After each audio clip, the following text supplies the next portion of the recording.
room smells like sawdust and candle wax, and the faint iron tang of something that no one in the room will name aloud.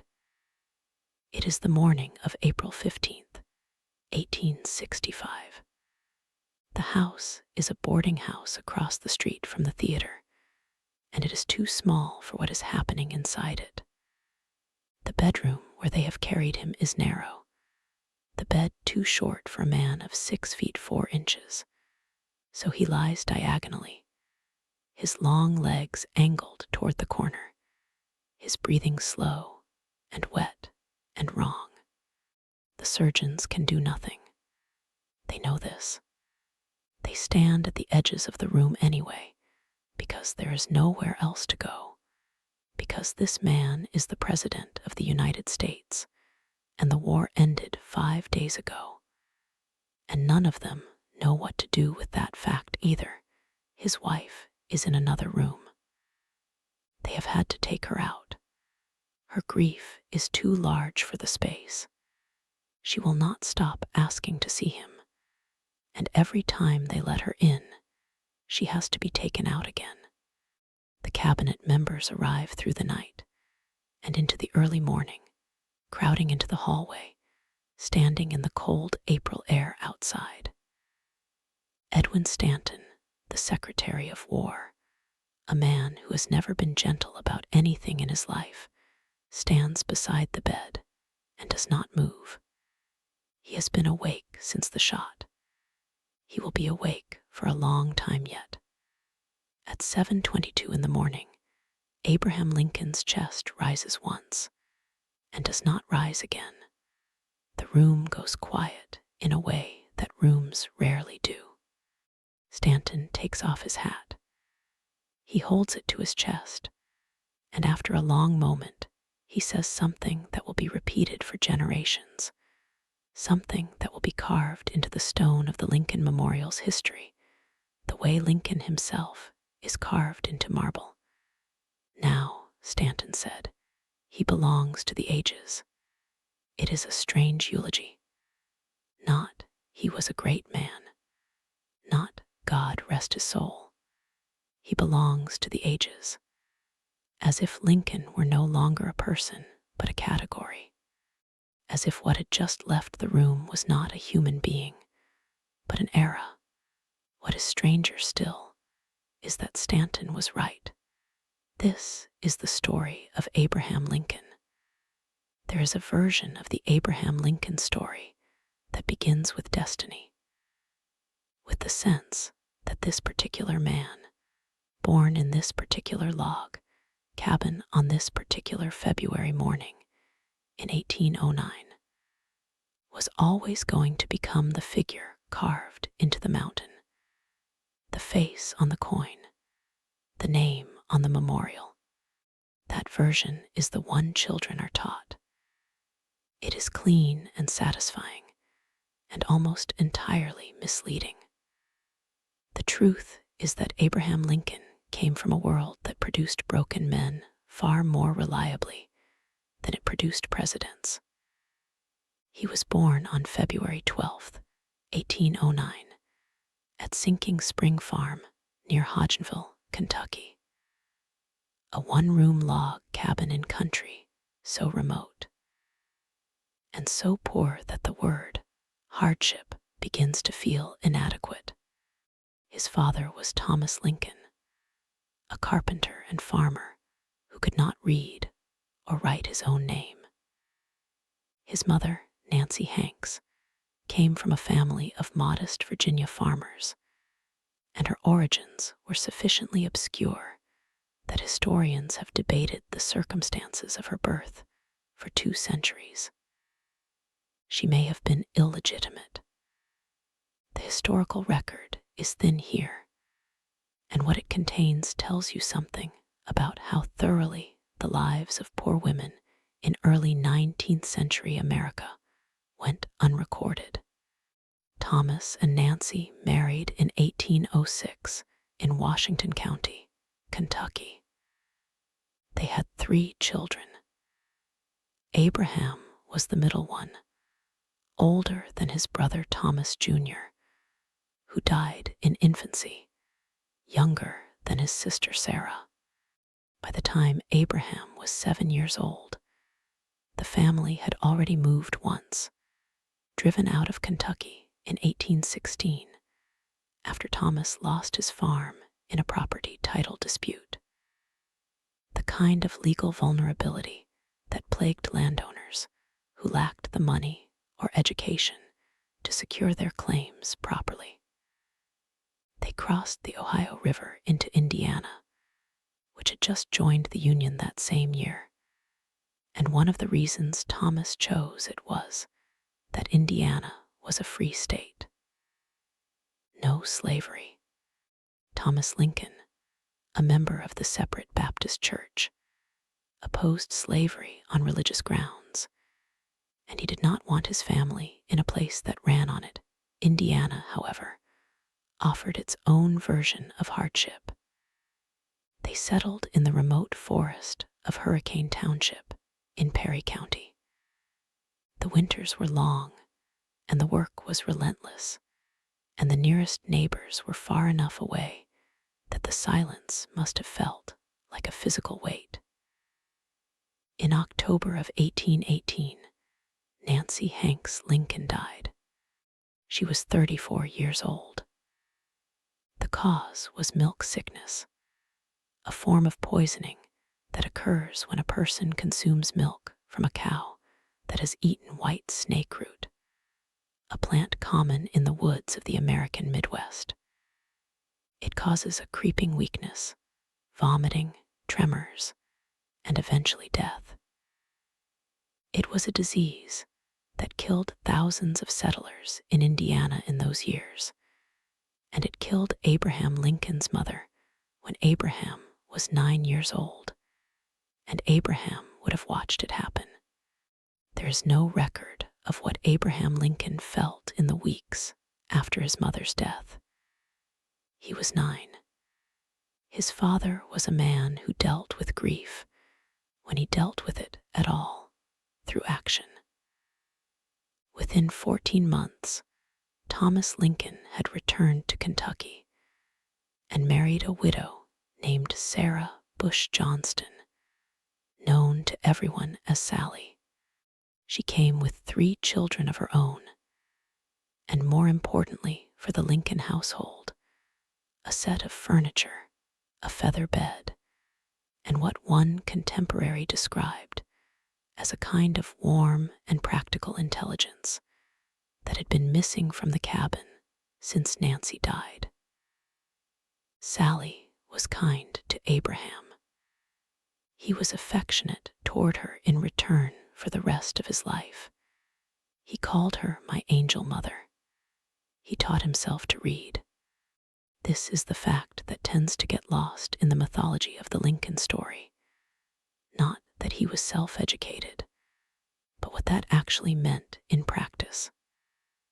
By the age of 15, he had received perhaps a year of formal schooling in total, scattered, and irregular, interrupted by farm chores and the demands of frontier life.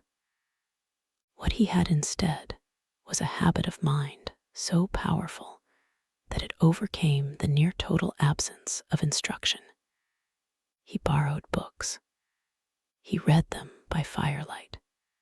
He read them walking to and from the fields. He read whatever he could find: the Bible, Aesop's fables, a biography of George Washington, poetry, whatever volumes came through. He had an unusual memory, the kind that could retain whole passages verbatim, and he used it the way other young men in Indiana used brute strength, as a tool, as a means of getting somewhere. The tension between Abraham and his father grew through his teenage years. Thomas wanted a farm worker. Abraham wanted something else, though he could not yet have said precisely what. He was physically enormous. He reached his full height of 6 feet 4 inches in his teens, and he had the lean, ropey strength of someone who had been doing hard labor since childhood. but his inclinations were persistently cerebral. He preferred reading to plowing. He preferred talking to digging. His father found this infuriating, as fathers tend to find infuriating in their sons the qualities they do not understand. In 1830, the family moved again, this time to Illinois. Abraham helped them move, built the family's cabin, split the rails for their fence, and then, in the summer of 1831, at the age of 22, he left. He moved to a small settlement called New Salem in Sangamon County, Illinois, and he did not look back. He would never see his father again after the mid-1830s.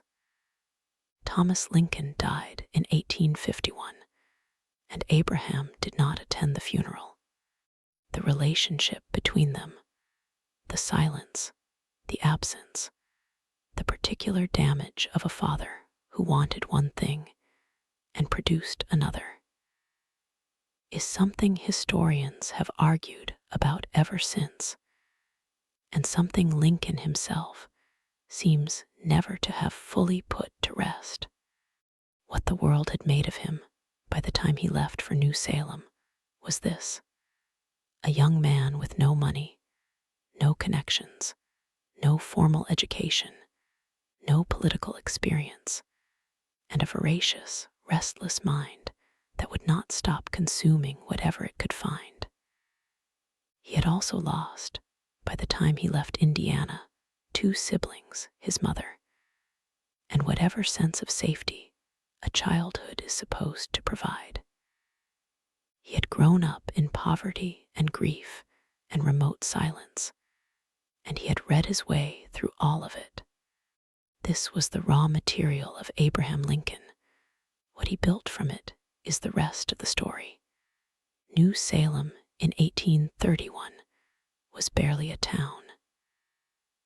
A handful of buildings on a bluff above the Sangamon River, a mill, a tavern, a handful of merchants trying to make a living in a part of Illinois that hadn't quite decided whether it was the frontier or a place where ordinary life might eventually be possible. Lincoln arrived there in the summer with almost nothing and began doing whatever work presented itself. He clerked in a store. He split rails. He worked the river. He lost money in a grocery business that he went into with a partner, and that failed with enough totality to leave him in debt for years. But he was becoming known.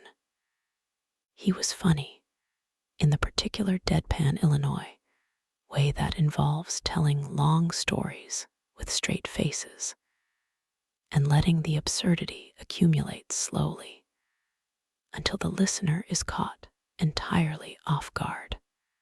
He was a physical specimen, strong enough that he had acquired a local reputation as a wrestler, and tall enough that he tended to dominate any room simply by standing in it.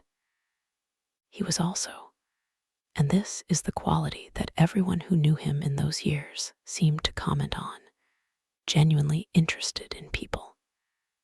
He listened. He remembered.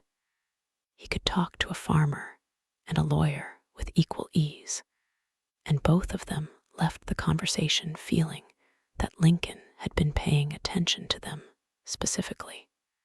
In 1832, at the age of 23, Lincoln ran for the Illinois state legislature. He lost. He had no political connections, no money, and no real platform beyond a vague belief that improving the navigability of the Sangamon River would be good for commerce. He was also briefly interrupted by the Black Hawk War that spring, a conflict between U.S. militia forces and a group of Sauk and Fox Indians led by the chief Black Hawk, who had returned to land ceded by treaty in Illinois. Lincoln served as a militia captain in this campaign, which he later described as providing no military excitement except some fights with mosquitoes. His actual service was unremarkable. What was remarkable was that his men elected him to lead them, which tells you something about the quality of the impression he made on ordinary people in his mid-20s.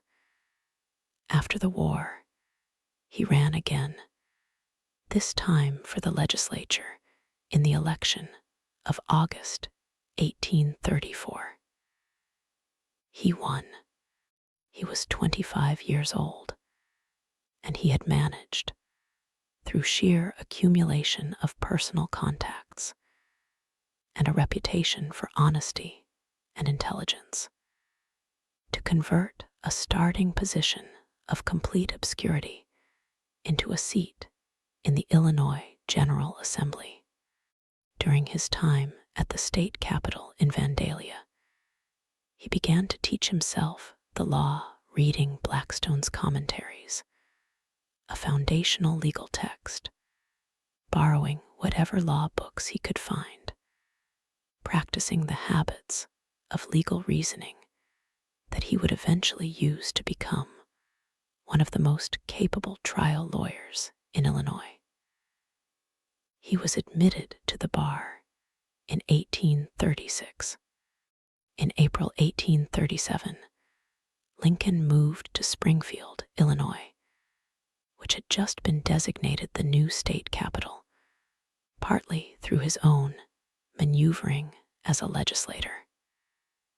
He opened a law practice with John Stewart, a successful Springfield attorney and fellow Whig politician who had enough faith in Lincoln's abilities to offer him a partnership. Lincoln threw himself into the work. He was good at it in the way that men are good at things when the work fits the shape of their minds precisely.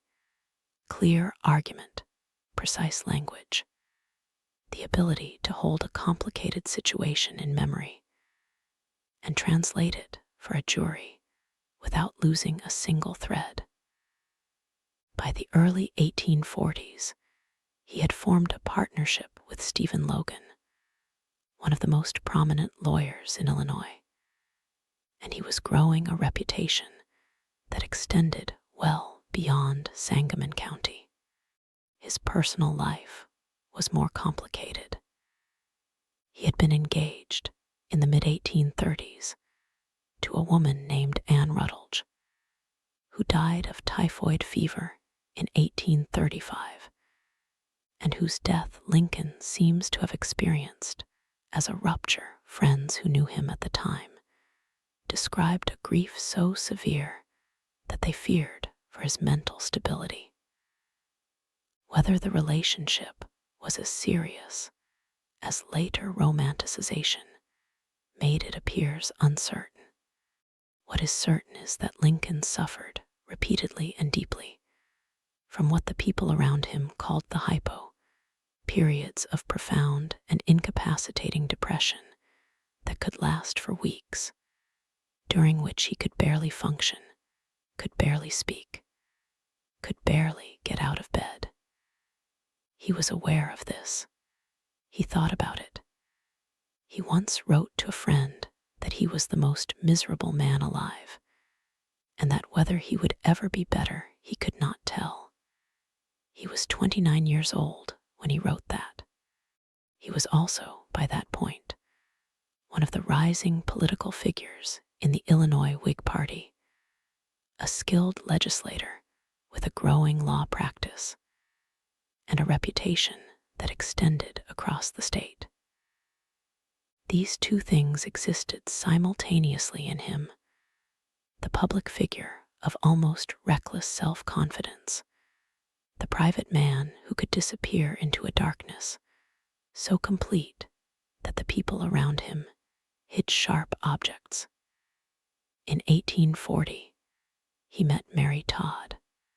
She was from Lexington, Kentucky, the daughter of a wealthy merchant and slave owner, well-educated and sharp-tongued, and socially ambitious in a way that made Springfield's more conventional citizens uneasy. She was not an obvious match for the gangling lawyer from Indiana. She was also not a woman whose opinions about things could be easily set aside. She had decided she was interested in Abraham Lincoln, and Abraham Lincoln found, somewhat to his own apparent surprise, that he was interested in her. They were engaged, broke off the engagement under circumstances that remain somewhat murky.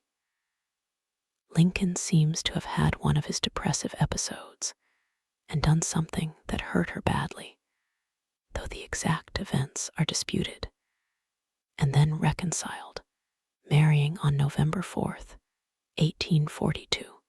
By 1846, Lincoln had been elected to the United States House of Representatives, representing the 7th Congressional District of Illinois.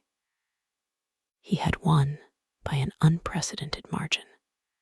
From the log cabin in Kentucky, from the Indiana forest, from the poverty and the lost farms and the dead mother, and the mostly absent education, Abraham Lincoln had built himself into a congressman.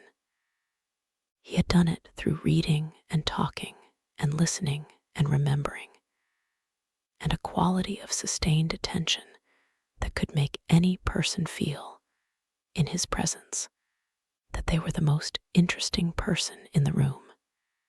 He was 37 years old, and he had, as yet, done almost nothing by which history would remember him.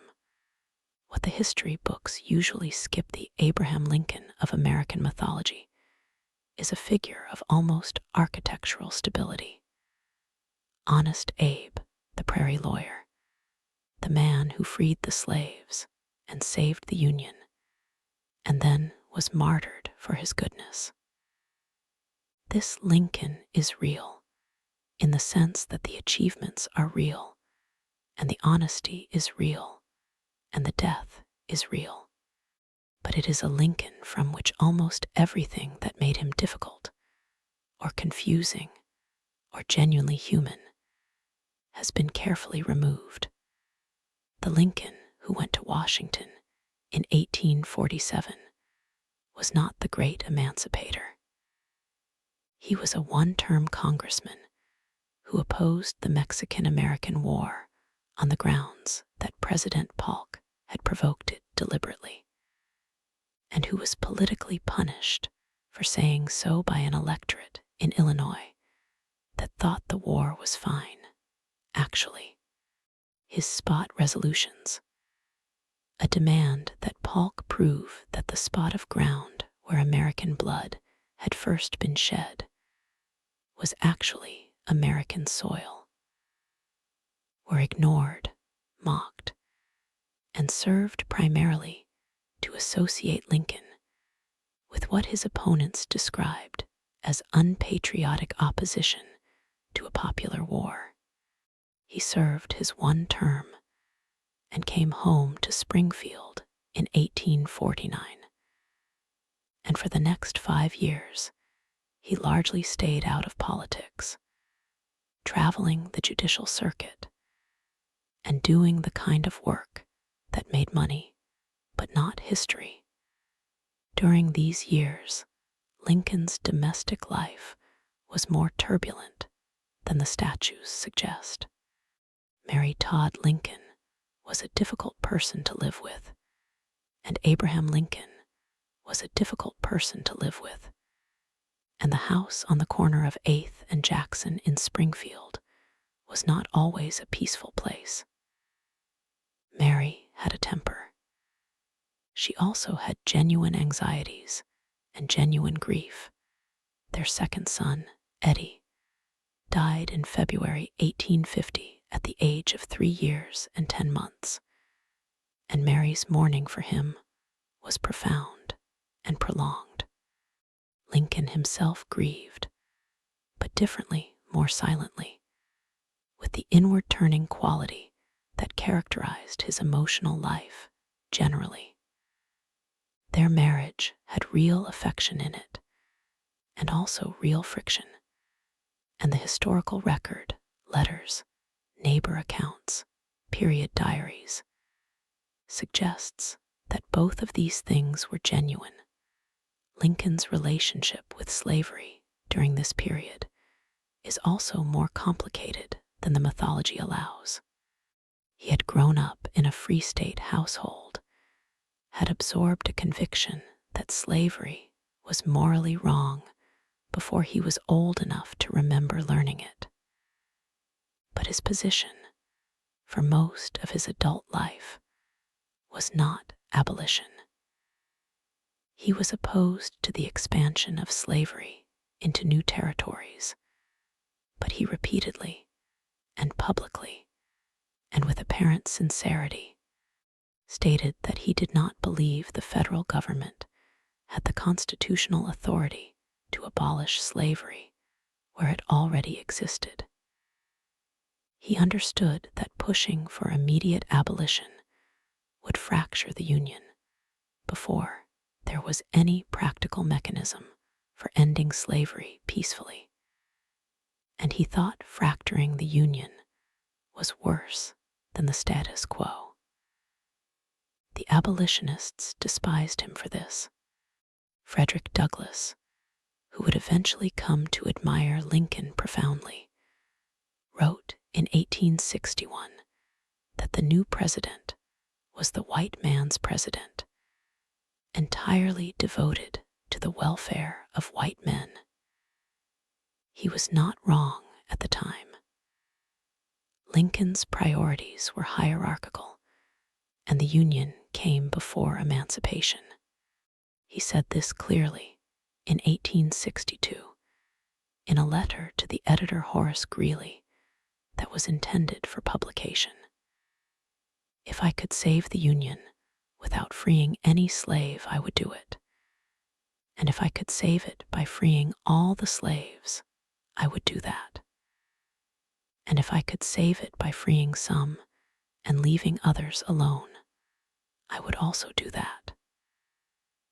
The quote is almost always presented today as evidence of Lincoln's pragmatism. It is also, read plainly, a statement that the freedom of enslaved people was instrumental, a tool for preserving the Union, not a goal in itself. What changed Lincoln was the war. Not only the military and political calculation of it, though the calculation was real, and the Emancipation Proclamation, when it came, was drafted with the careful attention to what the border states would and would not accept, but something deeper. The weight of the dead accumulated on him in a way that his letters and his contemporaries describe with consistent, unnerving clarity. He stopped sleeping properly. His face, in photographs taken across the years of the war, ages in a way that goes beyond the ordinary passage of time. The hollows deepen. The eyes take on a quality that one White House visitor in 1864 described as the most suffering eyes I have ever seen in a human face. His son William Willie, aged 11, the child whose intelligence and gentleness Lincoln loved with particular intensity, died of typhoid fever on February 20th, 1862. Lincoln wept for days. He canceled public engagements. He went to the room where Willie's body lay, alone, more than once, and sat there. Mary, whose grief was more spectacular and therefore more documented, took to her bed for 3 weeks and could not hear Willie's name spoken without dissolving. The loss of Eddie a decade earlier had been terrible. The loss of Willie, in the middle of a war in the White House, broke something in both of them that never quite healed.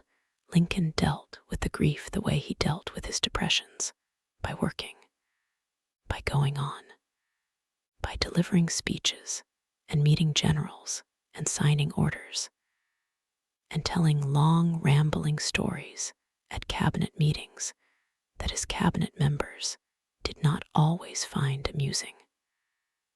The storytelling was not merely a social habit, it was a coping mechanism.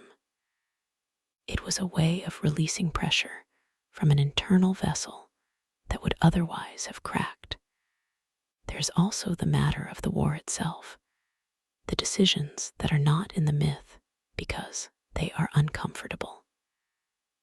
Lincoln suspended habeas corpus in September 1862, allowing the military to arrest and detain American citizens without formal charges, without trial, and without the oversight of civilian courts.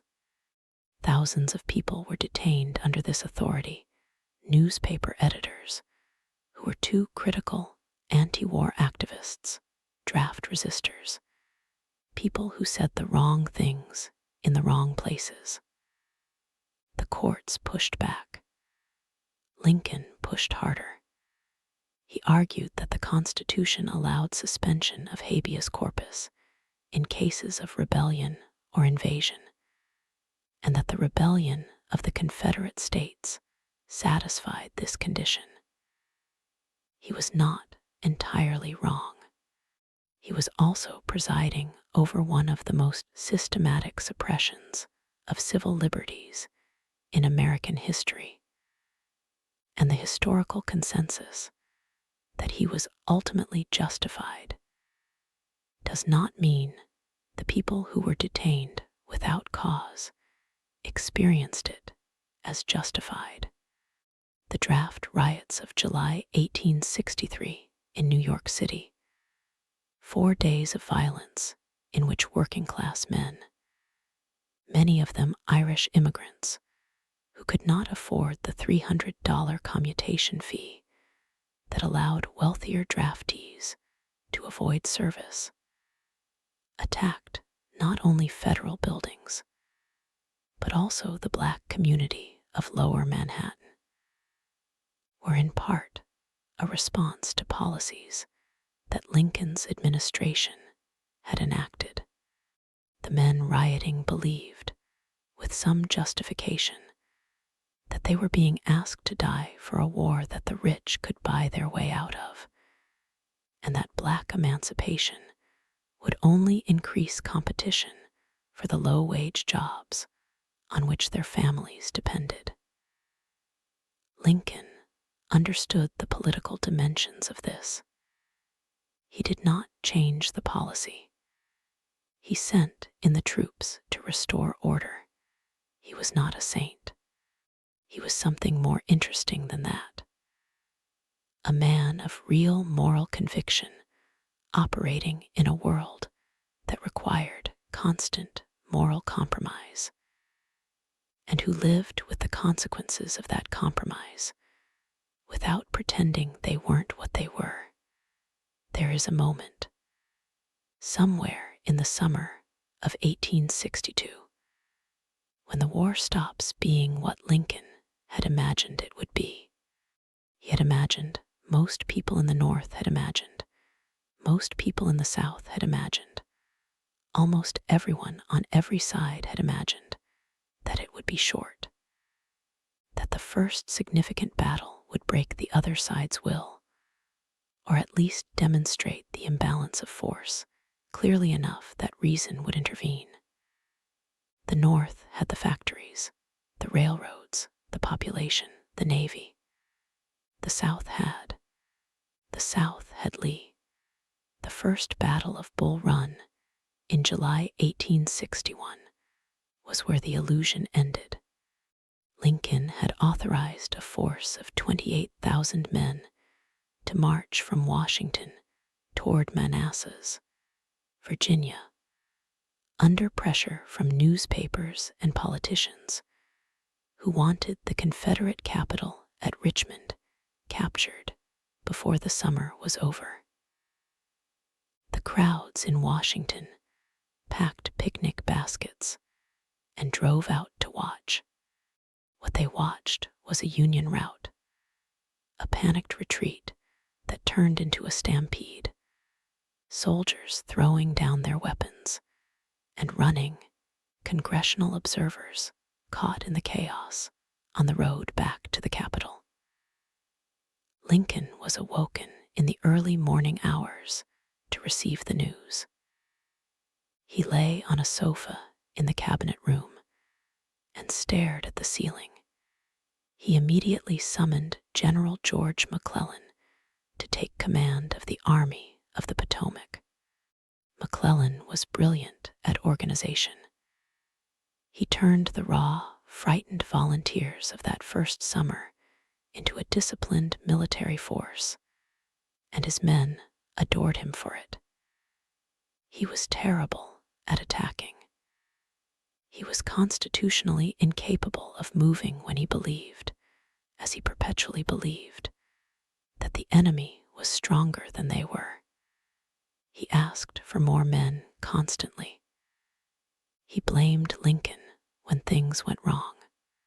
He referred to Lincoln, in private letters to his wife, as the original guerrilla, and nothing more than a well-meaning baboon. Lincoln knew the letters existed. He endured them because McClellan had an army and Lincoln needed one. The Peninsula Campaign of the spring and summer of 1862 was McClellan's great opportunity, and he wasted it.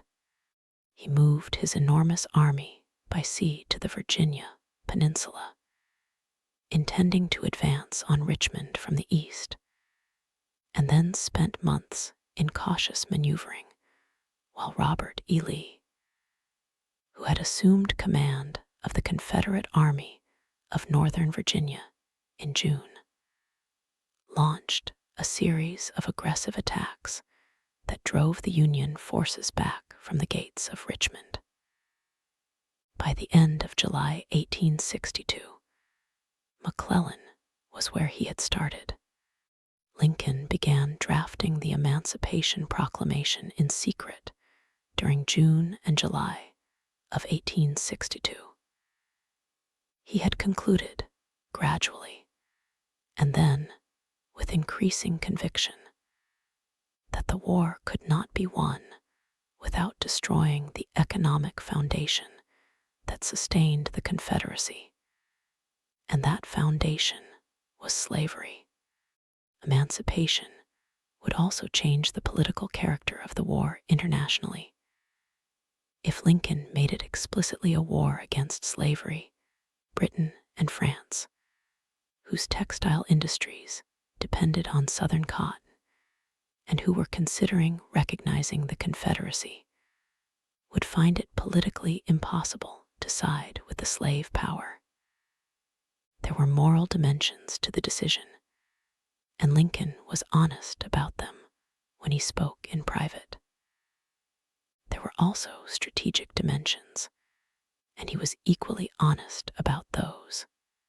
His Secretary of State, William Seward, told him the timing was wrong. The Union had just suffered a string of defeats.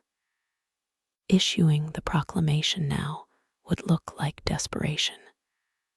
A president releasing his last card because he had no others. Lincoln put the document in his desk and waited for a military victory to attach it to. The victory he got was Antietam on September 17th, 1862, the bloodiest single day in American military history. More than 22,000 men were killed, wounded, or missing in a battle that lasted roughly 12 hours in the fields and woods and creek crossings outside the town of Sharpsburg, Maryland. Lee's second invasion of the North was halted. He retreated back into Virginia. It was not the comprehensive victory Lincoln had hoped for. McClellan, with a fresher army and far superior numbers, had failed to pursue and destroy Lee's shattered force. But it was something. It was enough. 5 days later, on September 22nd, Lincoln summoned his cabinet and told them he had promised God that if the Union Army drove Lee from Maryland, he would issue the Emancipation Proclamation, and the Union Army had done so. He read them the document. He did not ask for their opinion on whether to issue it. He asked only for editorial suggestions about the wording. The proclamation was published that day as a warning. It would take effect on January 1st, 1863, unless the Confederate States returned to the Union before then. None of them did. On New Year's Day, 1863, Lincoln sat in the White House after 3 hours of shaking hands at the public reception, his right hand nearly numb from the effort, and picked up a pen. He said to those around him, "I never in my life felt more certain that I was doing right than I do in signing this paper." His hand was shaking from the hours of handshaking. He held it still and signed. The proclamation freed the slaves in the Confederate States. It did not free the slaves in the border states that had remained loyal to the Union, because those states were not in rebellion, and freeing their slaves would have driven them out of the Union. This is the part that tends to be quietly elided in the standard telling. The proclamation was a war measure, carefully constructed to be legally defensible, strategically effective, and politically survivable. It was also, in the context of the 19th century, a radical act, an American president declaring, for the first time in the nation's history, that the freedom of enslaved people was a war aim of the United States. The war continued for 2 more years. They were terrible years. Lincoln lost generals and replaced them. Burnside after the catastrophe at Fredericksburg, where 13,000 Union soldiers were killed in a frontal assault against fortified Confederate positions in December 1862. Hooker after Chancellorsville in May 1863, where Lee and Stonewall Jackson executed one of the most brilliant military maneuvers in American history and crushed the Army of the Potomac despite being outnumbered 2-1. And then Gettysburg, 3 days in July 1863, in a small Pennsylvania town that no one had chosen for anything, where the Army of the Potomac and the Army of Northern Virginia stumbled into each other and spent themselves in a battle that killed or wounded more than 50,000 men, and broke, finally, Lee's capacity for large-scale offensive operations. Lincoln received the news on July 4th. He was also receiving news, almost simultaneously, of the fall of Vicksburg on the Mississippi River, where Ulysses Grant had captured an entire Confederate army of 30,000 men. The Union controlled the Mississippi. Lee was retreating. It looked, for the first time, like the war might actually end. And then Meade did not pursue. Lee's army, wounded, exhausted, short of ammunition, crossed the Potomac back into Virginia, and Meade let it go. Lincoln was furious in a way that, characteristically, he did not express publicly.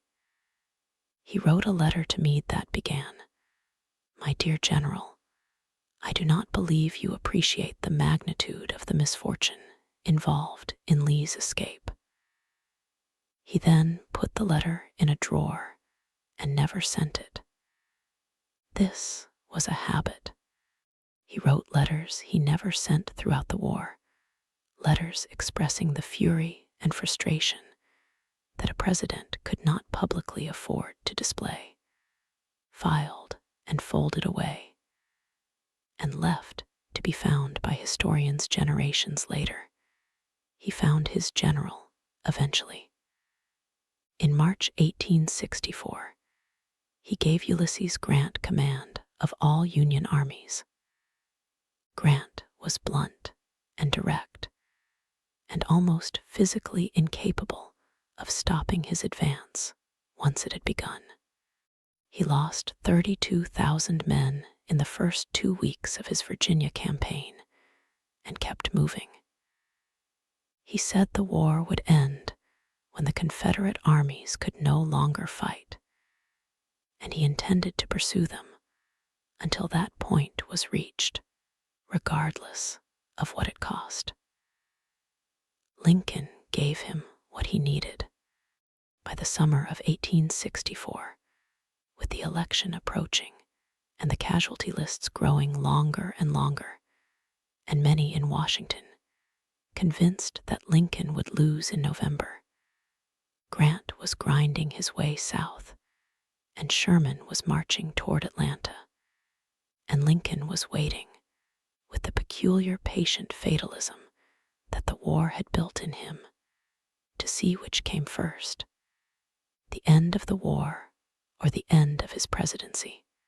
Atlanta fell to Sherman on September 2nd, 1864. Lincoln won the election by a landslide in November.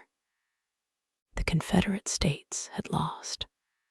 On the evening of April 11th, 1865, 2 days after Lee's surrender at Appomattox, Lincoln stood at a second-floor window of the White House and delivered what would be his last public speech.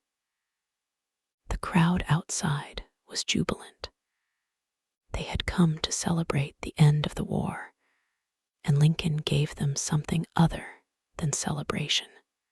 He talked about reconstruction, about the process of bringing the Confederate States back into the Union, about what it would mean to rebuild a country that had just destroyed a substantial portion of itself.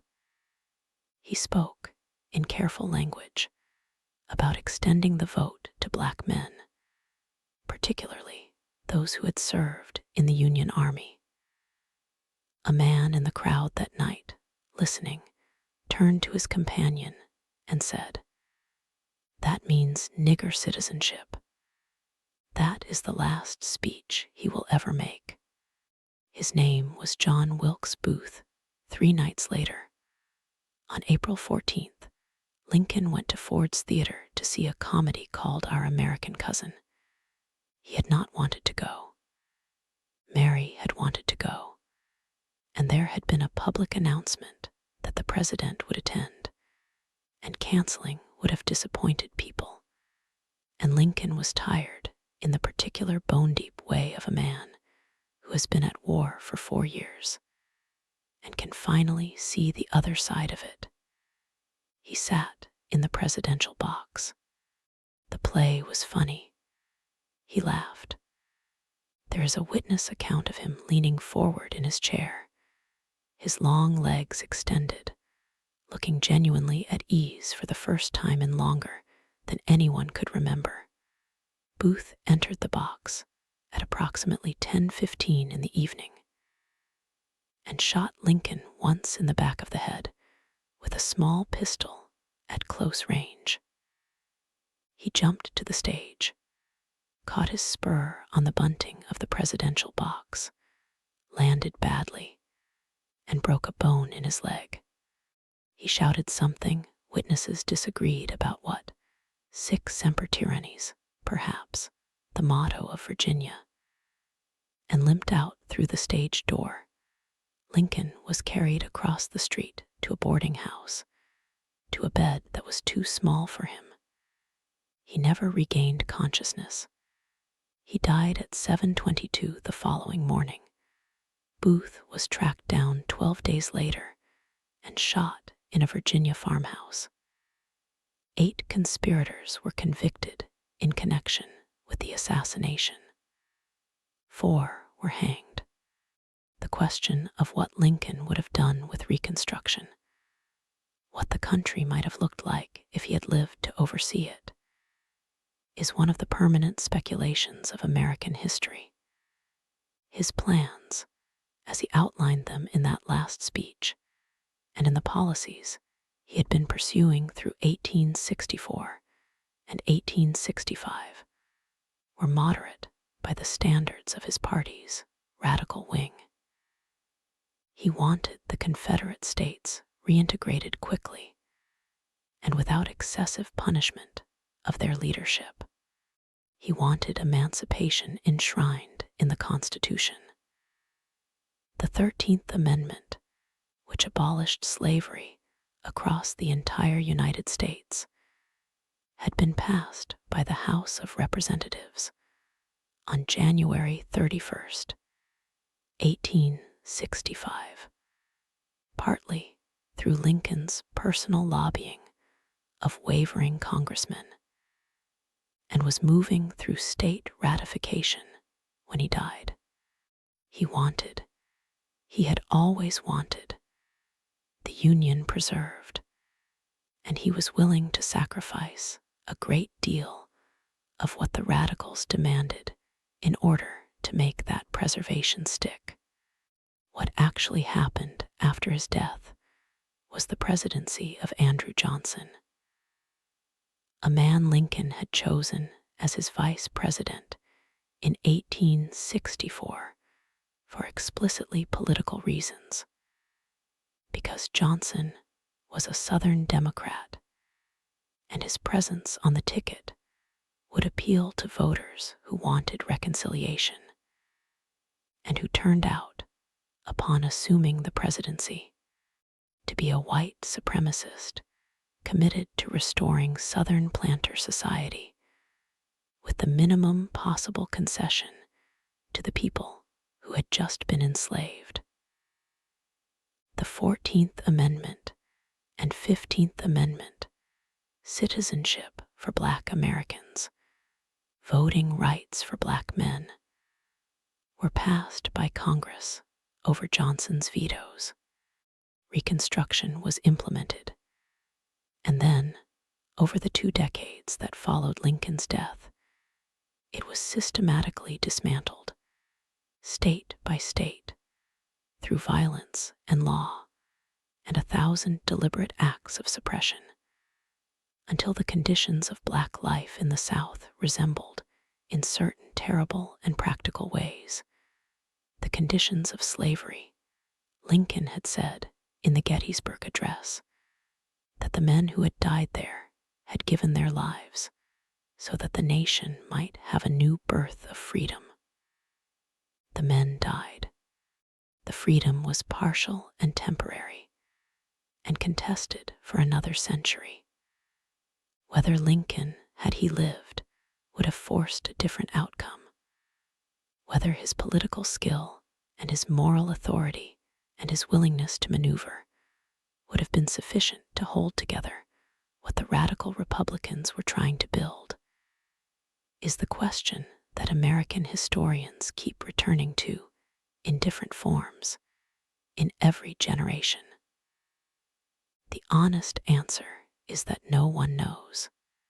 What the evidence shows is a man who moved slowly, then with increasing certainty, toward a position of genuine moral commitment. The president who told Horace Greeley in 1862 that he would save the Union with or without freeing the slaves is not the same man who lobbied individual congressmen for weeks to secure the passage of the 13th Amendment. Something changed, whether it was the weight of the dead, the influence of the abolitionists and Frederick Douglass, the logic of events, some private moral evolution that the historical record only partially captures. Something changed. He got there. He got there late, and by a route more circuitous than the mythology acknowledges. But he got there. There is a photograph of Abraham Lincoln taken in February 1865, 2 months before his death. It is one of the last photographs taken of him, and something about it is difficult to look at for a sustained amount of time. The face has become a landscape, furrowed and eroded, the skin loose over the bones, the eyes carrying something that the photographer could not have named and could not have posed. He was 56 years old in that photograph. He looked considerably older. The war had moved through him the way rivers move through rock, not quickly, but completely. He had come from a one-room cabin in Kentucky, from a family that could not read, from poverty so thorough it is hard to reconstruct what ordinary daily life must have felt like. He had built himself into a lawyer and a politician through decades of deliberate, sustained effort. He had been elected president with less than 40% of the popular vote in the most fractured election in American history, by a country that was already half consumed by the fire it was about to walk into. He had managed that fire for 4 years through a combination of political genius, personal stubbornness, and a capacity for tolerating uncertainty that borders, in the historical record, on the superhuman. He had held together a coalition that wanted incompatible things. He had waited, always waited, for the right moment, and issued the Emancipation Proclamation, and won the war, and got through to the other side. And then a man with a pistol walked into a theater box. What the historical record leaves you with at the end is not the marble monument, or the copper penny, or the face carved into the mountain in South Dakota. It is something smaller and stranger. A man lying diagonally across a bed that was too short for him, in a room that smelled like sawdust and candle wax, while Edwin Stanton stood at the bedside and did not move. A man who had been, by turns, a depressed young lawyer who could not get out of bed, a politician of flexible principle, a president who held the Union together through force of will and occasional suspension of civil liberties, a father who lost 2 children and a kind of general innocence along with them, a writer of sentences so precise they sound inevitable, a man who wept for days when his son died and then went back to work. Edwin Stanton said that he belonged to the ages. What Stanton perhaps meant, and what the subsequent century and a half has continued to demonstrate, is that Lincoln became available for whatever the age needed from him. He has been the great emancipator and the man who freed the slaves too slowly. He has been the preserver of the Union and the tyrant who suspended habeas corpus. He has been the humble rail splitter and the consummate political operator. He has been invoked by Democrats and Republicans and abolitionists and segregationists, and every variety of American who needed a president's authority behind whatever they were trying to argue. All of these Lincolns are partly true, and none of them is the whole thing. The whole thing was a man who taught himself to read by firelight in an Indiana cabin, who climbed out of every darkness that descended on him, who looked at the American continent in the middle of the 19th century, at the 4 million people held in bondage, at the fracturing country, at the armies destroying each other in the fields of Virginia, and said, as clearly as he could say anything, "This cannot stand." He was right. It could not stand. It took a war that killed 620,000 people to bring it down. Lincoln once said that his best and most enduring work was not a speech or a policy or a victory in battle. It was the 13th Amendment, the constitutional abolition of slavery. He never got to see it fully ratified. He was dead by the time the last state signed. But the thing he had wanted from the beginning, from the very beginning, from the Indiana cabin where his father preached against slavery, and where Abraham absorbed the lesson before he was old enough to know he'd absorbed it. That thing was done. He belongs to the ages, Stanton said. He belongs to all the ages that are still, in one form or another, trying to finish the work.